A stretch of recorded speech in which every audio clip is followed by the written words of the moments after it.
It's safe to say that the F-14B was the most anticipated inclusion in War Thunder's Royale update. It's an upgrade to a classic, and regardless of what I say in this video, you already know if you're going to be grinding for it or not. Hell, some of you probably already have it spaded. But this video is for everybody else that hasn't sunk all their free time into grinding out the Tomcat. To start, let's cover the differences between the old F-14A and the new B model. The biggest change for the IRL pilots of the Tomcat was the engines. Most F-14As used a pair of Pratt & Whitney TF30 turbofan engines. Those had a tendency to have compressor stalls when performing high AOA maneuvers. To put it in gamer terms, the engine malfunctions when the plane turns. 40 of the 376 F-14As that were equipped with the TF30 engines crashed due to compressor stalls. Thankfully, these compressor stalls aren't modeled in War Thunder. The F-14B and all subsequent F-14 models were upgraded to the General Electric F-110 turbofan engines. These provided roughly 30% more thrust over the TF30, but in reality you won't notice a change in top speed of the Tomcat. But you will notice that you can get up to top speed much faster than the A. These new F-110 engines are also just as fuel hungry as the TF30s. When in Afterburner, you'll be running through fuel at 5 times the normal rate. Thankfully, the F-14B can carry 53 minutes of fuel, so you'll get just over 10 minutes of full Afterburner. This will only ever be a problem if you're flying way out on an EC map. The other big change between the F-14A and the B is the weapons that it carries. Alongside an array of dumb bombs, the F-14B can carry laser-guided bombs, earning it the nickname of Bombcat. You can equip an assortment of GBU 10, 12, 16, and 24 bombs. Each is just a different size, and you can take up to 4 GBUs in a loadout.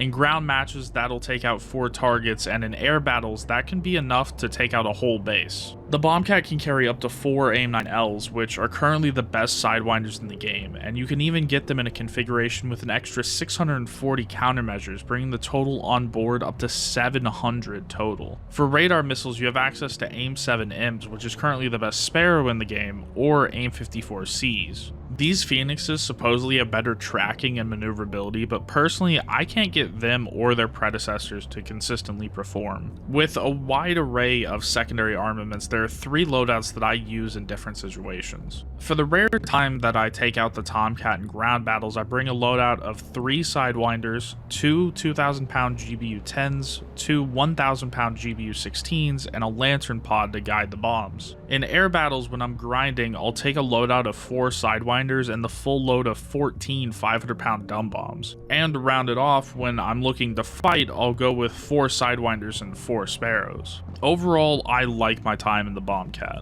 Whenever you're flying it, you definitely feel like you're one of the best aircraft in the sky. The final thing that I'll talk about in this video is whether you should grind for the F-14B or the F-16. Both are phenomenal aircraft. Personally, for me, the choice comes down to loadout. As much as people meme about it, top tier is definitely Missile Thunder. And the simple fact is that the F-16 can only carry 6 missiles while the F-14 can carry 8. Another win for the F-14B is that it can carry loadouts for both air and ground battles. The F-16 is separated into the air defense variant with Sparrows, or the regular F-16A with ground ordnance. That's a whole extra plane that you have to spade to get the best of both worlds. The F-16 does have some good parts too though. If you're not a fan of radar missiles, the F-16 can carry 6 AIM-9Ls where the F-14 can only carry 4. The F-16 also has better air-to-ground ordnance with access to Maverick ATGMs and GBU-8 TV-guided bombs, whereas all of the F-14 smart weapons are laser-guided bombs. The F-16 can also carry an extra 5 dumb bombs over the F-14. In the end, the choice comes down to each player's needs and which plane you like better. Looking ahead into the future, while not currently implemented in the game, F-16s can carry AMRAAMs, whereas F-14s never had them. There is something special about flying one of the biggest jets in the game though.